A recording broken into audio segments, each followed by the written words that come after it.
नमस्कार दोस्तों, स्वागत है आपका हमारे चैनल धार्मिक कथाएं में। आज हम आपके लिए श्रावण मास मंगला गौरी व्रत की पौराणिक कथा लेकर आए हैं। कथा के अनुसार पंपापुर नामक गांव में एक साहूकार अपनी पत्नी के साथ रहते थे। वे धनवान और सुखी थे, परंतु उनकी कोई संतान नहीं थी। बस यही दुख उनके मन को कचोटता रहता था।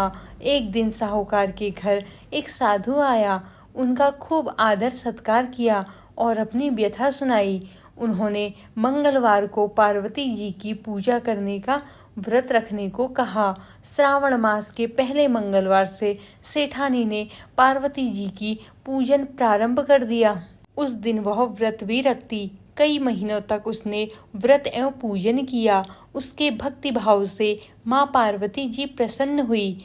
एक दिन साहूकार को स्वप्न आया कि जिस आम के वृक्ष के नीचे गणेश जी बैठे हो, उस आम के वृक्ष का फल तोड़कर तेरी पत्नी को खिला दे तो अवश्य ही पुत्र रत्न की प्राप्ति होगी। अब तो साहूकार ऐसे आम के वृक्ष को ढूंढता फिरा। एक दिन उसे ऐसा आम का वृक्ष दिखाई दे गया।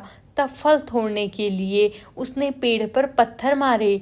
आम का फल तो प्राप्त हो गया, परंतु गणेश जी को पत्थर लग जाने से उन्होंने श्राप देते हुए कहा, हे स्वार्थी मनुष्य, तूने अपने स्वार्थ के कारण मुझे चोट पहुंचाई, अतः तुझे भी एक ऐसी ही चोट लगेगी। माँ पार्वती के आशीर्वाद से तुझे पुत्रन की प्राप्ति तो होगी, परंतु वह सर्पदंश के कारण 21 वर्ष की आयु तक ही जीवित रहेगा। ऐसी वाणी सुनकर साहूकार घबरा गया। उस साहूकार ने आम का फल अपनी पत्नी को खिला दिया, परंतु गणेश जी के श्राप देने वाली बात नहीं बतलाई। 9 माह के बाद एक सुंदर बालक का जन्म हुआ। उसका नाम मनु रखा गया। उन्होंने मनु के लाड़ प्यार में कोई कमी नहीं रखी। धीरे धीरे मनु 20 वर्ष का हो गया। वह अपने पिता के साथ व्यापार करने जाता।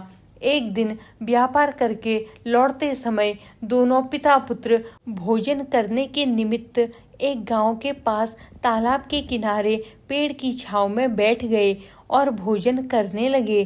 तदंतर उस गांव की 2 लड़कियां उस तालाब पर कपड़े धोने आई। वे लड़कियां नव यौवन की भांति हंसमुख, फुर्तीली एवं उच्च सभ्य घर की प्रतीत हो रही थी। कपड़े धोते समय वे आपस में वार्तालाप करती जाती।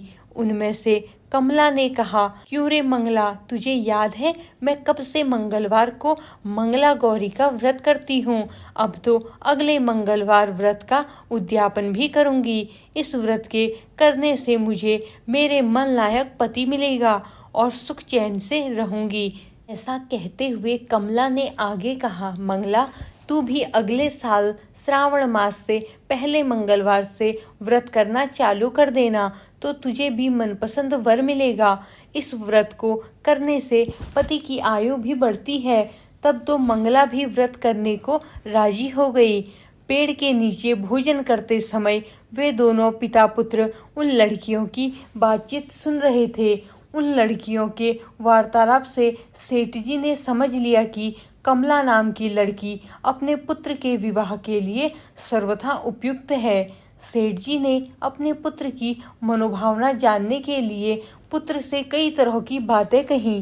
पुत्र भी अपने पिता के विचारों से सहमति प्रकट करता, अतः सेठ जी ने अपने पुत्र का कमला के साथ विवाह करने का निश्चय कर लिया और सोचा कि ऐसा होने पर मेरे पुत्र की आयु बढ़ सकती है और कोई अनहोनी घटना भी टल सकती है।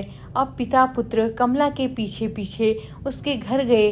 कमला के पिता भी नामी साहूकार थे। सेठ जी ने कमला के पिता से अपने पुत्र के विवाह के बारे में बातचीत की। वे कमला का विवाह मनु के साथ करने को सहमत हो गए। शुभ मुहूर्त में बड़ी धूमधाम से उनका विवाह संपन्न हो गया।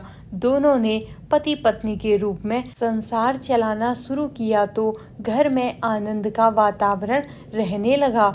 कमला ने ससुराल में आकर भी मंगला गौरी व्रत नियमानुसार चालू रखा, जिससे माता पार्वती एक दिन कमला को स्वप्न में दर्शन देकर कहने लगी, मैं तेरे व्रत से प्रसन्न हूँ, लेकिन तेरे पति की आयु बहुत कम है, अगले महीने मंगलवार को एक सर्प तेरे पति के प्राण लेने आएगा, लेकिन तू घबराना नहीं।